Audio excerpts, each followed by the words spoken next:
السلام علیکم ورحمت الله وبرکاته. د آخري سفر څلرمه فته. ورونو، په تېره درېیمه فته کې موږ د قیامت کوچنۍ علامې بیانولې او اوس هم هغه بحث پسې پوره کوو. د قیامت په کوچنیو علامو کې لویه او عظیمه علامه هغه چې ښکاره سوې هم ده، هغه علامه ده چې د حجاز اور ورته ویل کیږي. په هغه حدیث شریف کې چې امام بخاري د ابو هريره رضی الله تعالی عنه څخه روایتوي، رسول الله صلی الله علیه و آله وسلم فرمایي: نه قیامت کیږي تر څو چې د حجاز په مځکه کې یو اور راونوځي، داسې اور چې په بصرا کې به د اوښانو غاړې روښانه کوي.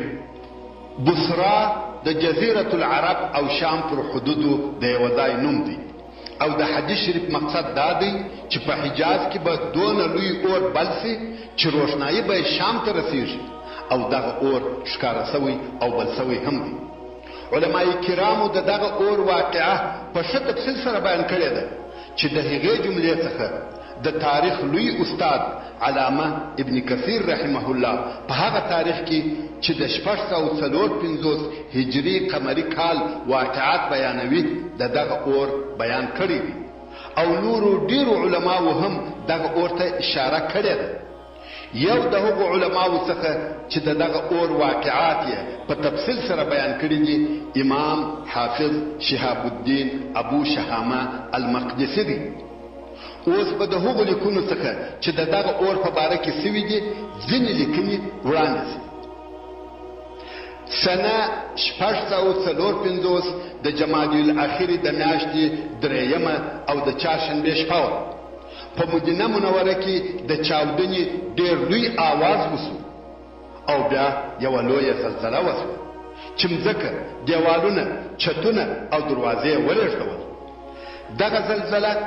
یو ساعت وروسته په تکرار سره کېدل چې د چهارشنبې د ورځې څخه یې د جمعې تر ورځې دوام درلودی، او بیا ډېر لوی اور د حره د منطقې شاته ښکاره سو. حره په مدینه منوره پورې مشتې یوه منطقه ده چې تر اوسه یې خلک په هغه نامه سره پیژني. دغه حره د بني قریظه د یهودو منطقې ته نږدې پرته ده، یعنی د مدینې منورې په جنوب شرق کې واقع ده. علامه شهاب الدین لیکي: موږ دغه اور د مدینې منورې د داخل او د خپلو کورو څخه لیدی، او داسې راته معلومېدی لکه دغه اور چې په مدینه منوره کې وي. دونه لوی اور و چې لمبه یې تر 3 جګو منارو لوړه. دغه تاریخ لیکونکي منار د لمبې د لوړوالي لپاره اندازه کښېښول، یعنی که 3 جګ منارونه سر پر سر سره کښېږدې بیا هم دغه لمبه تر لوړه. د دغه اور څخه تر وادي شظا پورې چې اوبه پکښې بهېدلې د اور شیلې را وبهېدې او وادي شظا یې بنده کړه.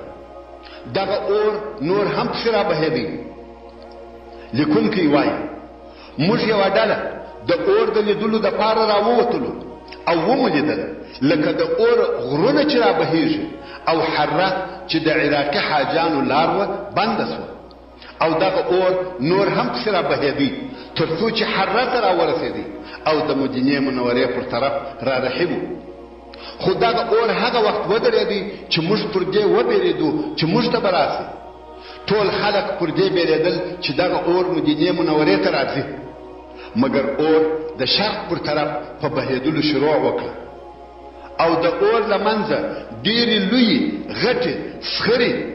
یا ډبرې د بورکان پر قسم راوتلې. په دغه اور کې د هغه څه نمونه وه چې الله جل جلاله په خپل کتاب کې موږ په خبر کړي، او د سورة المرسلات په 32 او 33 نمبر آیاتو کې فرمایي: انها ترمي بشرر كالقصر كأنه جمالة صفر.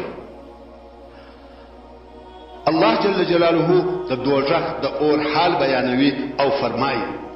د دوزخ اور به وشتل کوي په داسې بڅرکو سره لکه یو لوی قصر یا لویه ماڼۍ او هغه به سترګې به داسې سره پسې وي لکه د تورو اوښانو قطار. نو علامه شهاب الدین وایي چې په دغه اور کې د جهنم د اور نمونه موجوده وه او وایي دغه اور ځکه خوړله او دغه لیکنه مې د سنه 456 د رجب پر 5مه وکړه. یعنی د اور د بلیدلو د شروع یوه میاشت تېره سوې وه چې ما دغه لیکنه کول او نور هم دغه اور په زیاتوب کې و نه لږېدی او بیا اور د هغې حرې و طرف ته راغلی چې بني قریظه ته نږدې وه او د عراق د حاجانو لار ټوله اور وګرځېدل. مګر هغه د اور مرکز د اور سره غرونه معلومېدل او هغه د اور مور چې اور ځینې رابهېدی هغه د بني قریظه په منطقه کې و او نور هم زیاتېدی.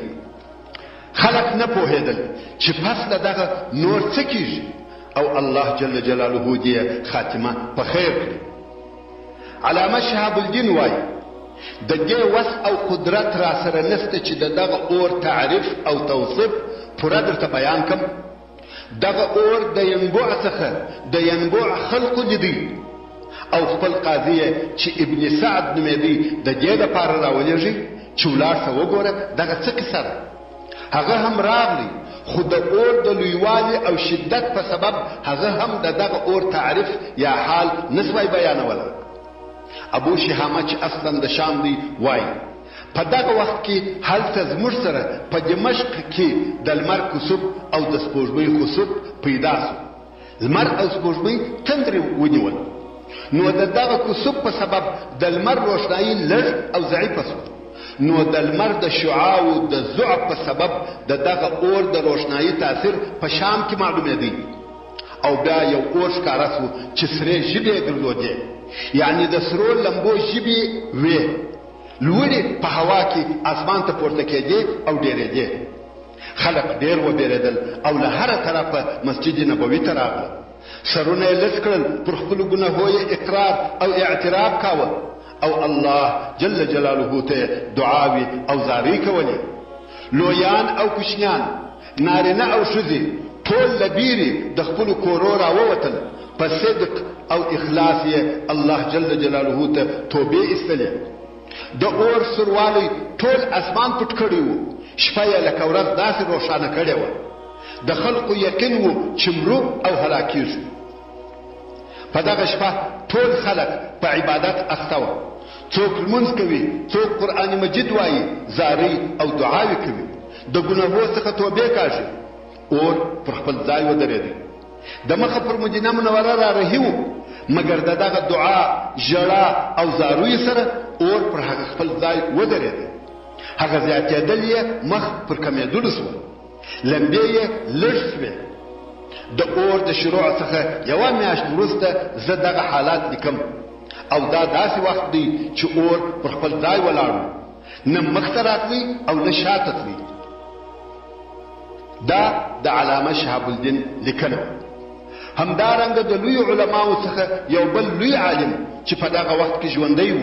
او دغه اور تاریخ یې بیان کړی دی هغه جلیل القدر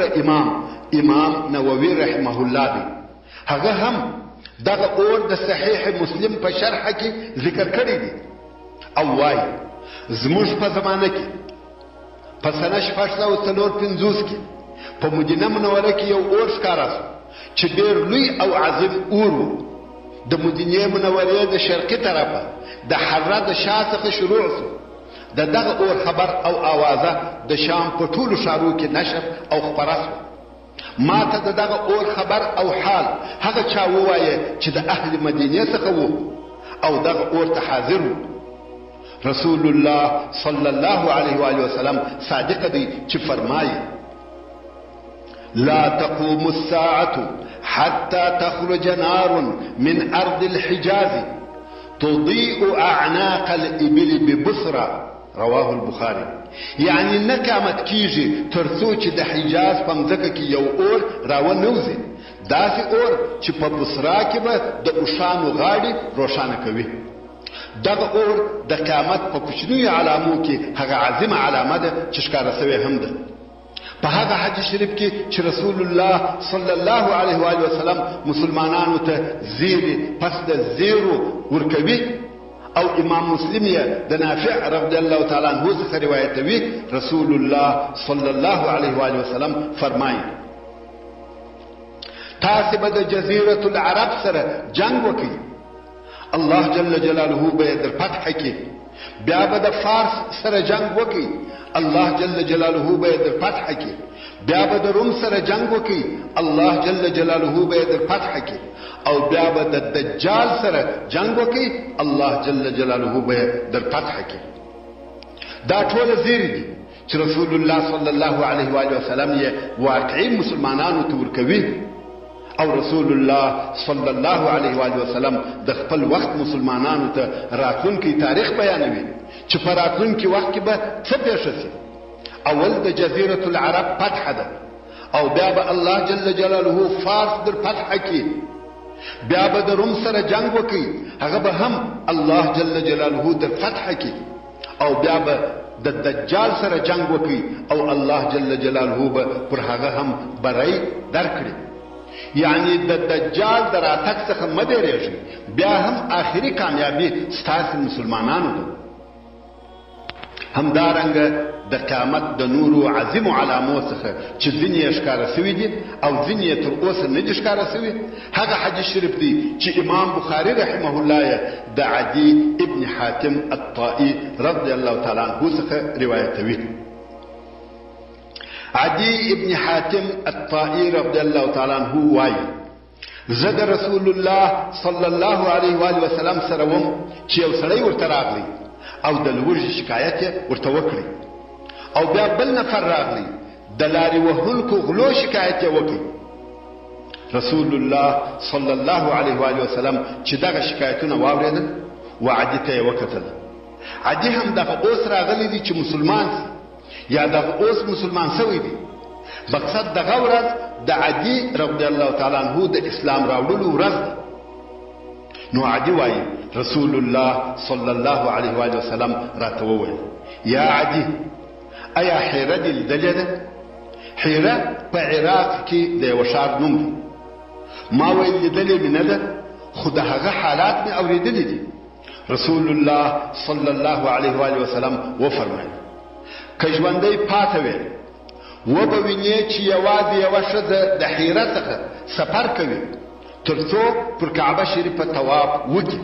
او بې له الله جل جلاله بل د هیچ چا څخه به نه بیریږي. دا د هغه سړي جواب و چې د لارې وهونکو غلو څخه شکایت کاوه چې امن به دونه ډیر سي چې یوه ښځه به یوازې او بې له بیرې د حیره څخه سفر کوي. دلته په دغه حدیث شریف کې و دوو شیانو ته اشاره ده. یو دا چې حیره به په اسلام کې داخله سي، او بل دا چې له دغه ځایه یا بل هر ځایه څخه به یوه ښځه یوازې د حج د ادا کولو دپاره راوځي، او دغه ټوله لار به بې له بیرې تګ کوي. عدي وایي ما د خپل ځان سره وویل چې د طی غله به چیرې وي، هغه چې پر مځکه یې اورونه بل کړي دي. طی په خپله د عدي قبیله ده او دته معلوم و، نو یې د ځان سره وویل هغه غله او شریر خلق چې مځکه اور ځینې اخلي هغه به چیرې وي چې داسې امن دې راسي. په زیاته بیا دغه د طی قبیله چې د عراق او د جزیرة العرب په لار کې پرته ده. رسول الله صلی الله علیه و وسلم نور هم وفرمایل که ژوندی پاته وې تاسې به د کسرا خزانې فتح کړئ. په دغه وخت کې د مځکې پر مخ هغه لوی پاچا کسرا و، او رسول الله صلی الله علیه و وسلم یوازې د مدینې منورې حاکم بلل کېدی، یا په بل عبارت یوازې مدینه منوره د مسلمانانو تر امر لاندې وه، حتی مکه مکرمه لا هم نه فتح سوې. عدي وایي په تعجب کې سوم او ومې ویل کسرا ابن هرمز د ځان سره مې وویل په دنیا کې هغه لوی پاچا د هغه خزانې به موږ اخلو. زړه ته مې نه لوېدل لکه څرنګه چې نن ورځ هم داسې ډېر کسان شته چې دغه د قیامت علامې او الهي وعدې یې زړه ته نه لوېږي. په دغو خبرو کې شک او تردد ورته پیدا کېږي. عدي رضی الله تعالی عنه که څه هم صحابي و، مګر د اسلام په شروع کې چې دغه خبرې واورېدې وزړه ته نه لوېدې. خو رسول الله صلی الله علیه و وسلم وفرمایل هو کسرا ابن هرمز. او رسول الله صلی الله علیه و وسلم نور هم پسې وفرمایل که ژوندی پاته وي داسې څوک به وویني چې لاس به یې په سرو یا سپینو زرو ډک وي، داسې څوک به غواړي چې د ده څخه یې قبول کړي، مګر هیڅوک به پیدا نه کړي چې ځینې قبول یې کړي. دا خو د دنیا د راتلونکي ژوند حالات و چې رسول الله صلی الله علیه و وسلم وعدي رضی الله تعالی عنه ته وویل. او رسول الله صلی الله علیه و وسلم نور هم هغه حالات ورته بیان کړل چې په آخرت پورې اړه او تعلق درلودي. او وی فرمایي ستاسو څخه به هر یو د الله جل جلاله سره په داسې حال کې ملاقات او مخامخ سي چې د او د الله جل جلاله په منځ کې به ترجمان نه وي چې د خبرې دی ورته ترجمه کړي. نو به الله جل جلاله ورته وایي آیا ما تا ته رسول نو درلېږلی چې زما دین در ورسوي؟ دغه بنده به وایي هو را لېږلی دي و. بیا به الله جل جلاله ورته وایي آیا ما تا ته مال نو درکړی او پر تا مې احسان نو کړی؟ بنده به وایي هو هم دې مال را کړی و هم دې احسان را باندې کړی و. بنده به راسته طرف ته وګوري بل شی به نه ویني بې له جهنمه، بیا به چپه طرف ته وګوري بیا به هم بې له جهنمه بل شی نه ویني. عدي رضی الله تعالی عنه وایي د رسول الله صلی الله علیه و وسلم څخه مې واورېدل چې وی فرمایل ځانونه له اوره ساتئ که څه هم په نیمه خرما کجور سره وي، یعنی خیرات او صدقه ورکوئ. که چا نیمه خرما نه درلودل نو په ښه خبره سره خیرات او صدقه کوئ. د خلقو زړونه په ښه خبره ور خوشحاله کوئ. د دغو وروستنیو خبرو څخه د رسول الله صلی الله علیه و وسلم مقصد دا و لکه څرنګه چې په دنیا کې د دغو شیانو وعده درکوم، همدارنګه د الله جل جلاله د لقاء او د هغه عز وجل په حضور کې د درېدلو وعده په داسې حال کې درکوم چې اور به ستاسې پر شاوخوا راګرځېدلی وي. هرې خوا ته چې ګورئ اور به وي او اور. نو ځانونه له اوره وساتئ که څه هم د نیمې خرما په خیراتولو سره وي. عدي ابن حاتم الطائي رضی الله تعالی عنه وایي ما ته الله جل جلاله اوږد عمر او ژوند راکړي، لارې او وطنونه دومره په امان سوه چې ومې لیده یوه ښځه د حیره څخه سفر کوي تر څو پر کعبه شریفه طواف وکړي او بې له الله جل جلاله د بل چا څخه نه بیریږي. صدق رسول الله صلی الله علیه و وسلم. او زه په خپله په هغو خلقو کې وم چې د کسرا ابن هرمز خزانې یې فتح او خلاص کړې. صدق رسول الله صلی الله علیه و وسلم. عدي وایي که چیرې تاسې ژوندي پاته سواست هغه څه چې نبي ابوالقاسم صلی الله علیه و وسلم ویلي دي وبه یې وینئ چې د یوه سړي لاس به په سرو یا سپینو زرو ډک وي او داسې څوک به نشي پیدا کولی چې ځینې قبول یې کړي. یعنی هغه دوه حالته خو ما په خپلو سترګو ولیدل او دغه درېیم حال مې تر اوسه نه دی لیدلی، مګر دغه درېیم حالت هم لکه څرنګه چې د مخه وویل سوه د عمر ابن عبدالعزیز رحمه الله په وخت کې پیښ شو. همدارنګه رسول الله صلی الله علیه و وسلم په خپل وخت کې ډېر مهم او سیاسي راتلونکي حالات یا علامې بیان کړي دي. په هغه حدیث شریف کې چې امام بخاري د ابو هريره رضی الله تعالی عنه څخه روایتوي رسول الله صلی الله علیه و وسلم فرمایي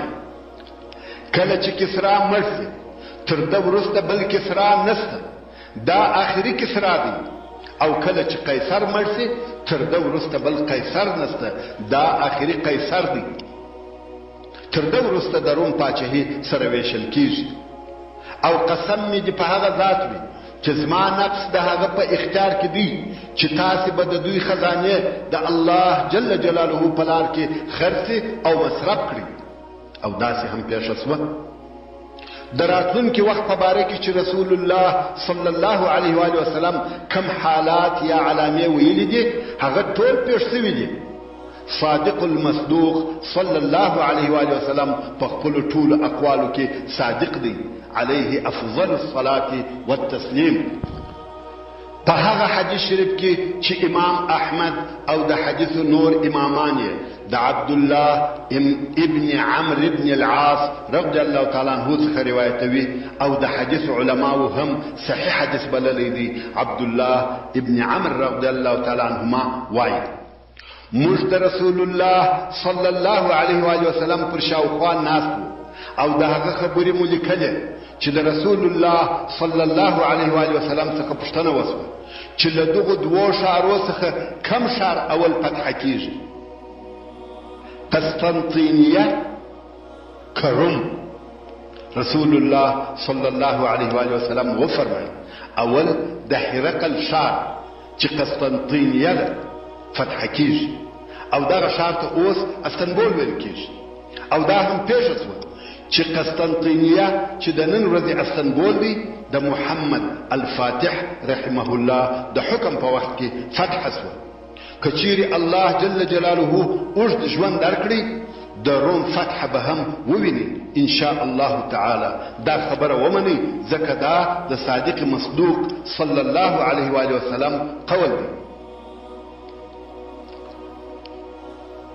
د قیامت په کوچنیو علامو کې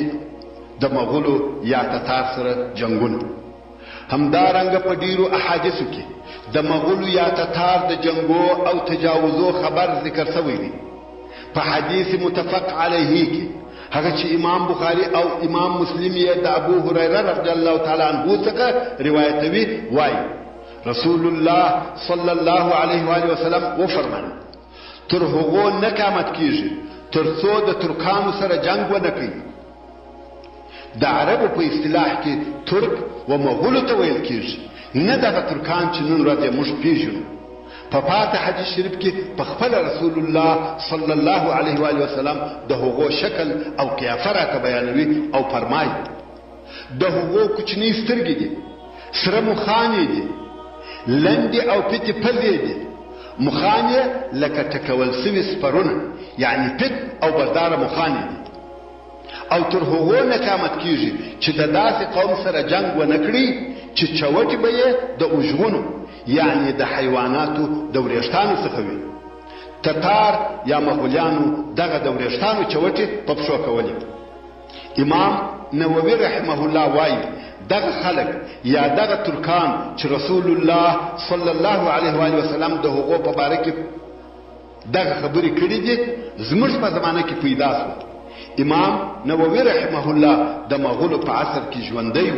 او دغه جنگونه هم پیښ. نو موږ مسلمانان باید ټول هغه راتلونکي شیان چې رسول الله صلی الله علیه و آله وسلم ویلي دي بې له شک او تردیده ومنو. د خوارجو پیدا کېدل د قیامت د هغو علامو څخه چې رسول الله صلی الله علیه و آله وسلم یې خبر را کړی دی او پیش هم سوه د خوارجو پیدا کېدل او راوتل دي. په هغه حدیث شریف کې چې امام بخاری او امام مسلم یې د علی رضی الله تعالی عنہ څخه روایتوي رسول الله صلی الله علیه و آله وسلم فرمایي په آخره زمانه کې به یو قوم راووځي چې په عمرو به لږ وي، ځوانان به وي، سفهاء الاحلام به وي، په عقلو کې به ثبات او حکمت نه وي، خبرې به د اقوالو څخه د خیر البریه وي، د احادیثو روایتونه به ډېر کوي، قرآن کریم به وایي خو تاثیر به د دوی تر حنجرو یا تر ستوني نه تېرېږي، عمل به نه پکوي. د دین څخه به داسې تښتي لکه غشي چې د لیندۍ یا هدف څخه تښتي. په دین کې ثبات او محکمین نه لري. که چیرې تاسې ورسره مخامخ سواست دغه خلق وژني. بېشکه د دوی په وژلو کې د قیامت په ورځ د الله جل جلاله په حضور هغه چا لره ثوابونه شته چې دوی ووژني. رسول الله صلی الله علیه و آله وسلم په دغه حدیث شریف او نورو احادیثو کې د خوارجو راوتل ذکر کړي دي. هغه پیښ شوه او امیر المؤمنین حضرت علی رضی الله تعالی عنہ په هغه لوی جنگ کې چې معرکة النهروان ورته ویل کېږي جنگ او قتال ورسره وکړي او د رسول الله صلی الله علیه و آله وسلم نور اصحاب کرام هم په نور ځایو کې جنگونه ورسره کړي دي حتی اهل سنت او جماعت د رسول الله صلی الله علیه و آله وسلم دغه حدیث او نور الاصحاب او احادیث په امر د دغه خوارج سره په اوږده جنگ چې په ټول تاریخ کې دوام درلودي اخته دي واقعا هم پر هغو ځوانانو چې علم نوي ورسره کله کله جوش او خروش چې احساسات ورته ویل کېږي غالبه سي بېله علم او بېله معلوماتو په دین کې تصرف کوي چې دا کار نه دی صحیح نو ځکه باید همیشه د خلق رجوع د حق و علماو ته وي یا داسې مشرانو ته رجوع وسي چې د پوهې او حکمت خاوندان ځوانانو هوښیار اوسئ چې یوازې د احساساتو تر تاثیر لاندې را نسي بلکې همیشه و حقاني علماو او مشرانو ته رجوع کوي ځکه د عمر ډیروالی په خپله داسې تجربې لري چې انسان د پوهې او حکمت خاوند ګرځوي او هر کار پر مناسب وخت او مناسب ځای کوي خوارج په داسې وخت کې پیدا شوه چې اصحاب کرام موجود وه او اصحاب کرام د هغه وخت په عمر پاخه خلق علما او د معلوماتو خاوندان وه مګر خوارج د تابعینو څخه وه د خوارجو په ډله کې هیڅ کله د اصحاب کرامو څخه یو نفر هم ګډون نه دی کړی نو د رسول الله صلی الله علیه و آله وسلم په دغه حدیث شریف کې دا اشاره ده چې دغه خوارج نسبت و هغه نور اصحاب کرامو ته چې په دغه وخت کې موجود و ځوانان بلل کېده او د دوی لپاره دا ښه او غوره وه چې د صحابه کرامو و علماو ته رجوع کړی وای نه خپلو احساساتو ته بیا هم د قیامت د علامو څخه یوه بله علامه دا ده چې د ژوند په مسائلو کې به خرابي او ګډوډي پیښیږي خاصتا د حکم او آمریت په مسئله کې چې څوک او څنګه خلق به د مسلمانانو آمران په هغه حدیث شریف کې چې امام بخاري د ابو هريره رضی الله تعالی عنه څخه روایتوي وایي رسول الله صلی الله علیه و آله وسلم په یو مجلس کې مسلمانانو ته خبرې کولې چې یو صحرایي عرب راغلی د رسول الله صلی الله علیه و آله وسلم د خبرو په منځ کې یې پوښتنه ځینې وکړه ویل قیامت کله دی رسول الله صلی الله علیه و آله وسلم د ده جواب ورنه کړ او خپلې خبرې یې کولې د دغه اعرابي پوښتنه بېادبي وه ځکه یو انسان باید د پوښتنې کولو وخت وپېژني رسول الله صلی الله علیه و آله وسلم د یوې موضوع په باره کې خبرې کوي او د هغه موضوع پرېکړه بې له مقدمې یې وویل قیامت کله دی د عربي په مشهوره مقوله کې وایي په صحیح طریقه سره پوښتنه کول حکمت دی پوښتنه کوونکی باید د پوښتنې په وخت او د پوښتنې په طریقه پوه سي نو اعرابي د رسول الله صلی الله علیه و آله وسلم د خبرو په منځ کې پوښتنه وکړه خو رسول الله صلی الله علیه و آله وسلم د ده جواب ورنه کړی بلکې د هغه خپل موضوع په باره کې نور هم بیان کاوه د حاضرینو څخه ځینو کسانو وویل رسول الله صلی الله علیه و آله وسلم د اعرابي خبره واورېدل خو دغه د ده خبره یې خوښه نه شوه نو جواب یې ورنه کړی ځینو کسانو وویل یا بلکې د ده پوښتنه یې وانه اورېدل خلقو په خپل منځ کې دغه سره وویل خو کله چې رسول الله صلی الله علیه و آله وسلم د خپلو خبرو څخه فارغ شو نو یې وفرمایل هغه د قیامت پوښتنه کوونکی چیرې دی هغه سړي وویل زه دغه یم یا رسول الله رسول الله صلی الله علیه و آله وسلم وفرمایل کله چې امانت ضایع شو نو د قیامت انتظار کوه اعرابي وویل د امانت ضایع کېدل څنګه دی رسول الله صلی الله علیه و آله وسلم وفرمایل کله چې امریت د هغو کسانو په لاس کې شو چې د امریت اهل او لایق نه وي نو د قیامت انتظار کوه تاسې وینئ چې په اوسنۍ زمانه کې داسې کسان څونه ډیر دي چې د امریت وړ او لایق نه دي خو امیران دي. ډېر ځله حکم د هغه چا په لاس کې وي چې نه په اسلام خبر وي نه په قرآن. د دغو کسانو حکم او قانون قرآن نه وي او نه علماو ته رجوع کوي او داسې نور. څرنګه چې حالات داسې سوه چې امریت د دغو کسانو په لاس کې دی چې اهل یې نه دي، نو د قیامت انتظار کوي. د قیامت د علامو څخه بل علامه دا ده چې امت مسلمه یا مسلمانان به ضعیفه کیږي، بې اتفاقه او سره پاشل کیږي، لکه څرنګه چې په اوسني وخت او زمانه کې دغه حال ټولو مسلمانانو ته پیښ دی. په هغه صحیح حدیث کې چې امام احمد او ابو داود یې د ثوبان رضی الله تعالی عنه څخه روایتوي، وایي رسول الله صلی الله علیه و آله وسلم وفرمایي مسلمانان خپل حال ته ښه متوجه سي. رسول الله صلی الله علیه و آله وسلم فرمایي قریبه ده چې نور امتونه د نورو ادیانو خلق یهود او نصارا به پر تاسې داسې راوبلل سي لکه خوړونکي چې کاسې یا غوري ته رابلل کیږي.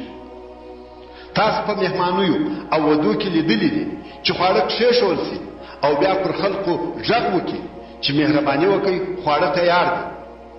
دغه نو هغه کیفیت دی چې خوړونکي کاسې یا خوړلو ته رابولي او هر یو خپله ګېډه ډکوي. نو رسول الله صلی الله علیه و آله وسلم فرمایي قریبه ده چې امت مسلمه ته داسې حال پیښ شي چې نور ملتونه د کفري ملکو حکومتونه به یو او بل ته صد کوي چې راځي مېلمستیا جوړه ده او خواړه تیار ده، غوړه ګوله پیدا ده. د دغه حدیث شریف د مضمون یو شکل د 19 قرن په شروع کې ښکاره سو. که چاته د تاریخ معلومات وي، کله چې د سایسفیکو په نامه او نوري غربي اتفاقیې جوړې سوې او امت مسلمه وویشل سو، الجزایر، لیبیا، تونس، مراکش او نور اسلامي مملکتونه پر کفارو وویشل سول. فرانسې، بریتانیې، ایټالیا او هولندیانو ته یوه حصه ور ورسېدل، هر چا خپله برخه او حصه اخیسته. دا خو یو شکل او یو شکل یې دغه د نن ورځې حالات دي چې نور امتونه د نورو ادیانو خلق یوازې یهود او نصارا نه بلکې د کفارو ټول ملکونه پر اسلامي مملکتو داسې رابلل سوي دي لکه خوړونکي چې کاسې یا غوري ته رابلل کیږي. تاسې وینئ چې د مختلفو وطنو او مملکتو کفار د مسلمانانو د جنگ او د هغو د ثروت د ویشلو دپاره په یوه ملک نه بلکې په ډیرو اسلامي مملکتو کې سره یوځای سوي دي. نو یو چا د رسول الله صلی الله علیه و آله وسلم څخه پوښتنه وکړه چې دغه کفار به په دې سبب پر موږ راغوښتل کیږي چې موږ به لږ یو؟ رسول الله صلی الله علیه و آله وسلم وفرمایل یا تاسې به په دغه وخت کې ډیر یاست، مګر تاسې به ځګ یاست لکه د سیل ځګ. ځګ خو پیژنئ لکه د صابون کپ یا ځګ چې هیڅ شی نه دی، ټوله کوبۍ دي په پوکلو ماتیږي. او د نن ورځې مسلمانان همداسې دي. رسول الله صلی الله علیه و آله وسلم نور هم پسې فرمایي الله جل جلاله به ستاسې د دشمنانو د زړو څخه هغه بیره ایسته کړي چې ستاسې څخه بیرېدل، یعنی سره له دې چې تاسې به ډېر یاست بیا به هم ستاسې دشمنان ستاسې څخه نه بیریږي او ستاسې په زړو کې به الله جل جلاله وهن در واچوي. یو نفر پوښتنه وکړه، ویل یا رسول الله وهن څه شي دی؟ رسول الله صلی الله علیه و آله وسلم وفرمایل د دنیا سره محبت او مرګ خوښ نه درلودل یا د مرګ څخه ښه نه راتلل. مرګ به نه غواړي او دنیا به مو خوښه وي، دغه وهن دی. رسول الله صلی الله علیه و آله وسلم موږ ته دا راوښوده چې تاسې مسلمانان تر هغو قدر او قیمت نسئ پیدا کولی او خپل دشمنان له ځانه نسئ شړلی ترڅو مرګ درته عادي او معمولي نه وي. د دین او وطن د عزت او ناموس دپاره به قربانۍ ته تیار او آماده یاست، نو د حریت او عزت خاوندان کېدلی شئ. رسول الله صلی الله علیه و آله وسلم په دغه حدیث شریف سره موږ ته دا راوښول چې موږ او تاسې باید خپل اولادو ته د دین محبت، د وطن محبت، د جهاد محبت، د شهادت محبت وروښیو. د مال او دنیا سره مو باید تعلق او علاقه لږ او کمه وي. تر کومه وخته چې مو زړونه په دنیا او دنیوي ژوند پورې تړلي وي، امت مسلمه قدر او عزت نشي پیدا کولای. د رسول الله صلی الله علیه و آله وسلم په لارښوونه سره موږ ته دا را معلومه شوه کوم ذلت او خواري چې نن ورځ امت مسلمه ته پیښ دي، هغه ځان ته سبب لري، چې هغه سبب یې یوازې زموږ عملونه او زموږ بې اتفاقي نه ده، بلکې پر بې اتفاقي سربیره د مال او ډالر سره محبت لرو او مرګ مو نه دی خوښ. مرګ نه غواړو او دنیا، ډالر او پیسې مو تر اندازې زیات خوښ دي، مګر هغه مرګ چې موږ یې نه غواړو هره ورځ راته پیښ دی، او هغه دنیا چې موږ یې د دین، سر او وطن په سودا غواړو بل طرف څخه پاتې وي. د خپلو اعمالو او خپلو بې اتفاقیو څخه په دغه ذلت او دغه خواریو اخته یو. دا کله او څه وخت پیښه شوه چې فرانسې، بریتانیې، ایټالیا او نورو کفارو اسلامي ملکونه په خپل منځ کې تقسیم کړل. دا هغه وخت پیښه شوه چې په عربو کې د لوی انقلاب په نامه جنګونه شروع شول. په خپل عربو، ترکانو او مسلمانانو په خپل منځ کې جنګونه شروع کړل. ځینو مسلمانانو ځینې نور وژل. دغه ټولو واقعاتو ته رسول الله صلی الله علیه و وسلم په خپلو لارښوونو کې اشارې کړې دي. خو پر موږ دا لازمه ده چې د خپل پیشوا رسول الله صلی الله علیه و وسلم په لارښوونو لومړی ځان خبر کړو او بیا عمل په وکړو. یوازې بې عمله خبرېدل هم فایده نه لري. همدارنګه په هغه حدیث شریف کې چې امام مسلم یې د ثوبان رضی الله تعالی عنه څخه روایتوي، رسول الله صلی الله علیه و وسلم فرمایي: ما د خپل امت دپاره له خپل ربه دا خواست او غوښتنه وکړه چې زما امت په عامه وچکالي او کاختي یا په عام عذاب هلاک نه کړي، او بل زما پر امت داسې دشمن مسلط نه کړي چې د دوی څخه نه وي، چې د دوی ټولنه او د دوی د حکم ځای د ځان دپاره حلال وګرځوي. بېشکه زما رب وفرمایل: یا محمد، زه چې یو حکم وکم هغه زما امر نه ردیږي، او ما تا ته ستا د امت دپاره دا درکړي دي چې زه به دوی په عام آفت او عذاب نه هلاکوم، او زه به پر دوی داسې دشمن نه مسلطوم چې د دوی څخه نه وي، چې د دوی ټولنه او د دوی د حکم ځای د ځان دپاره حلال وګرځوي. که څه هم پر دوی ټول هغه کسان راټول شي چې په مځکه کې موجود دي، تر څو چې ځینې د دوی به ځینې نور وژني او ځینې به یې ځینې نور بندیانوي. یعنی مسلمانان به په خپل منځ کې سره پاشلي او بې اتفاقه وي. رسول الله صلی الله علیه و وسلم د خپل امت د نجات او خلاصون دپاره له خپله رب څخه ډېرې غوښتنې کړي دي، او هغه غوښتنې هم تقریبا ټولې قبولې شوي دي. خو د غوښتنو په جمله کې یوه داسې غوښتنه هم شته چې رسول الله صلی الله علیه و وسلم وایي: زما پر امت دي د دوی دشمن نه مسلطه کېږي، مګر الله جل جلاله دا خوښه نه کړه، او ویې فرمایل: پر دوی د دوی خارجي دشمن نه مسلطوم، مګر هغه دشمن به پر مسلطه وي چې د دوی څخه وي. یعنی هیڅوک به په دوی څه نشي کولی، حتی که د ټولې مځکې خلق پر دوی راټول هم سي، څه نشي په کولی، مګر که دوی په خپل منځ کې په تفرقه او نفاق، په جنګو او دشمنیو اخته سوه، او په خپل ځانونه ضعیفه کړل، دغه خپله دشمني به پر مسلطه وي. دغه ذکر شوی حدیث شریف موږ ته دا راښیي که مسلمانان په یوه اتفاق سي هیڅوک هیڅ نسي پکولی حتی که ټوله دنیا هم پر دوی راټوله سي ضرر نسي ورسولی په دې شرط چې په مسلمانانو کې اتفاق موجود وي مګر کله چې مسلمانان پر شمال او جنوب وویشل سي یا پر شرق او غرب وویشل سي یا پر ژبو او قومیت وویشل سي دا یې خپله بدبختي ده کفارو ته هم د دغه حدیث شریف مضمون او مفهوم ورمعلوم دي نو کله چې کفار یوه اسلامي ملک ته د ننوتلو اراده وکړي اول په هغه ملک کې بې اتفاقي جوړه کړي یا د ژبې یا منطقې تفرقه پکښې راولي او هلته په هغه ملک کې د هغه ملک د مسلمانانو څخه ځینې کسان په پیسو او د منصب په وعدو د ځان دپاره نوکران او نمایندګان جوړ کړي او بیا د هغه خپلو نوکرانو د لارې هغه ملک ته ورننوځي او په هغه ملک کې خپل شوم مقصدونه لسره کوي لکه څرنګه چې د حدیث شریف په آخره حصه کې وویل شوه چې ځینې د دوی به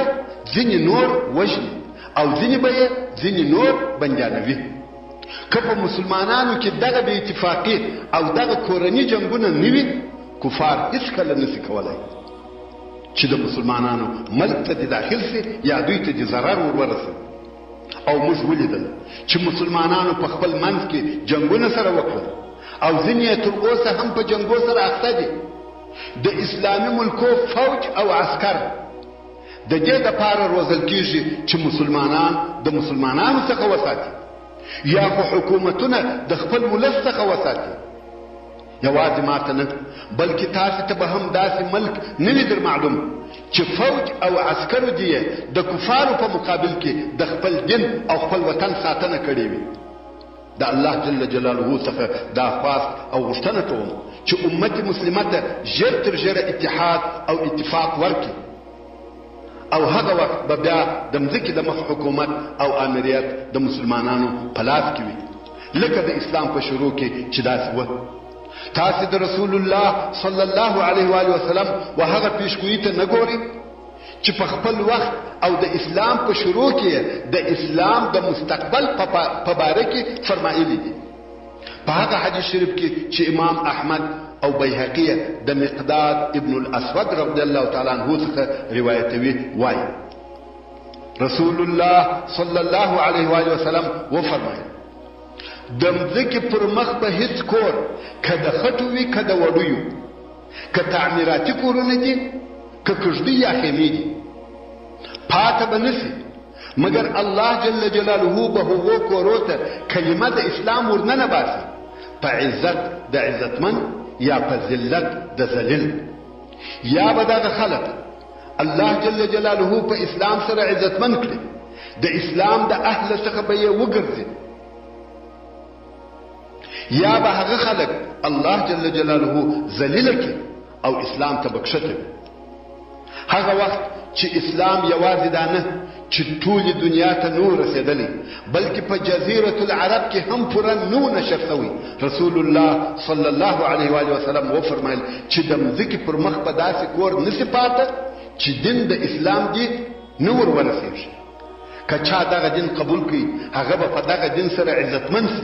او که یې دغه دین رد کړي نه یې ومانه هغه به ذلیله سي لکه داسې چې هم پیښه شوه جلیل القدر صحابي تمیم الداري رضی الله تعالی عنه وایي ما ته زما په خپل کور کې د دغه حدیث شریف حقیقت را معلوم سو زما له کورنۍ څخه چې کوم څوک مسلمان سو هغه خیر عزت او شرف حاصل کړي او کوم څوک چې پر هغه خپل کفر پاته وو هغه ته ذلت حقارت او جزیه ورکول ورپېښ سو نو نن ورځ اسلام هر چا ته رسېدلی دی خو که چا عمل په وکړي د شرف او عزت خاوند بسي او که چا پرېښاوه ذلت او خواري به ورته پېښ سي همدارنګه رسول الله صلی الله علیه و وسلم د قیامت و ځینو نورو کوچنیو علامو ته اشاره کړې هغه علامې چې نن ورځ یې موږ وینو او په مسلمانانو کې موجودې دي کم کارونه چې د قیامت د علامو څخه دي موږ باید هغه ونه کړو او د هغو د کولو څخه باید خپل ځانونه وساتو. په هغه حدیث شریف کې چې امام احمد د طارق ابن شهاب رضی الله تعالی عنہ څخه په صحیح سند سره روایتوي، رسول الله صلی الله علیه و آله وسلم د قیامت 6 علامې ذکر کړې دي او فرمایي: اول، د قیامت راتګ د مخه به تسلیم الخاصه وي، یعنی په خلقو کې به داسې کیفیت پیښ وي چې څوک به سلام نه اچوي بې له هغو کسانو ته چې دی یې پیژني. حال دا چې دا هغه طریقه مسنونه نه ده. لطفا فتا واړه